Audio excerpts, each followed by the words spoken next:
Hello and welcome to Java with Jim. I'm Jim Reese, Director of Business Development at Offit Kurman, joined here today with Jay Nwachu, President and CEO at Innovation Works. Jay, how are you this morning?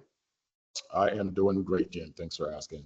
Good, good. Love the logo swag you got there. Love the logo. Very nice. So Jay, let's jump in here. Tell us about Innovation Works. What do you do there, and what makes your organization different from other organizations that do similar work? Happy to go into that. So Innovation Works is what we classify as an entrepreneurship support organization. And our, flavor in the field essentially is we support social enterprises, which are for-profits and nonprofits that have some mission at their core. And for us, that mission has to tie back to Baltimore City's economic future, especially for communities and individuals that usually are not part of the big conversations when we talk about our economy. So we're supporting entrepreneurs that are addressing some of the critical challenges we have in the city, like early childhood education, food access, affordable home ownership, people that are creating jobs through manufacturing so that we can have young people or whoever actually work with their hands and not necessarily need a master's degree to get a job. So a lot of the entrepreneurs we support are the ones who are leading the charge in helping to rebuild our city from an economic standpoint. And we're just happy to ride along with them. So there are a couple of key things I should mention about what makes us a little different or what our key focus areas are. Whether there's slight overlap with some other organizations, it's actually a possibility. We support the entrepreneurs deeply with not just what we call technical assistance in our field, which is like, hey, you need help with something, let's help you out. We actually think the idea of accompaniment long term is critically important.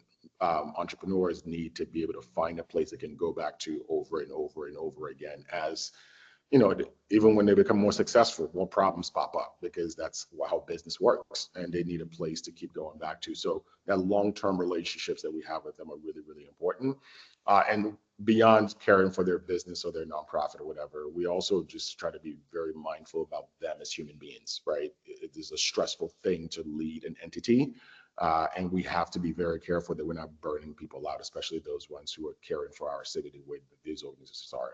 A couple of other key pieces too is, we're trying to be very intentional about helping the entrepreneurs get connected to the markets where they need to be able to actually earn revenue, because ultimately the success of anything is going to be their ability to earn revenue in what they do, right? So we try to get them connected to resources and key relationships to help get them to those places they need to get to. We also are very bullish about making sure that the entrepreneurs we support are grounded in neighborhoods in Baltimore as best as we can, because to build a resilient economy in this city, we need entrepreneurship and businesses to actually have a place they call home in the city, which means they can contribute to a local economy in a neighborhood, they can create jobs in a local neighborhood, and can keep the money basically circling around in Baltimore the best as we can. We have an impact investing arm, which is Ignite Capital, because to get to the revenue, to be able to take advantage of the opportunities, you actually need money to do that most times. So our impact investing arm is also doing amazing work in making sure they have access to the right types of capital to do the work that they want to do. So that's a combination of what we do and some of the unique features about it that may make us different from other folks in our field. Yeah, I mean, that is really full service support of entrepreneurs on the professional side and the personal side that you Absolutely. touch on. So, Jay, when it comes to Innovation Works, what are you most proud of? I'm really proud of the human-centered approach that we've used to build our suite of services. Everything we do is based on feedback and us listening to the entrepreneurs and what their needs are. When you start something like this, it's like everyone wants to teach a class on entrepreneurship and mentor on how to read an Excel spreadsheet. But when you hear entrepreneurs saying that, that's fine, but I don't even have the time to breathe right now because I have other family responsibilities. And we start hearing rumors around burnout. I mean, I feel it every day myself, but it's nice to be validated when entrepreneurs say it. So being able to build around what their needs are is critically important. I think we've done a good job in trying to be good listeners to the community of entrepreneurs we serve, and then make sure we are customizing the things that we do to meet their needs, not operate in the echo chamber because whoever said it was the best thing to do. So that's one thing I'm really, really proud of is walking alongside them truly. hmm So we're now solid in Q4. What do the next 6 months look like for Innovation Works? What do you got planned? It look very stressful. We got a couple of big things coming down the line. I mentioned earlier our efforts to help connect entrepreneurs to the sources of revenue that will help them be more financially sustainable. We piloted a peer advisory group model earlier this year in Q1 for entrepreneurs working in the health and wellness space. These entrepreneurs want to do business with hospitals, insurance payers, but often they're trying to fight that fight by themselves and often don't have all the information that they need. So as a group with mentors embedded, like our friend Nancy Ring was a mentor for that particular group, they're able to have some expert advice from folks who've been around the block a few times in that field and also share knowledge that they've learned between themselves. And then from there, we can start figuring out how to like connect them to those systems that they want to do business with. That group has been going well. We're going to be launching 4 or 5 more of these groups over the next 6 to 9 months. The next 2 are going to be in the manufacturing space. Those that are doing more in that, consumer packaged goods space, things that you need to refill on the shelves every other day. So it's the coffee makers, it's the cheesecake folks, it's the bacon mushroom product goods guy.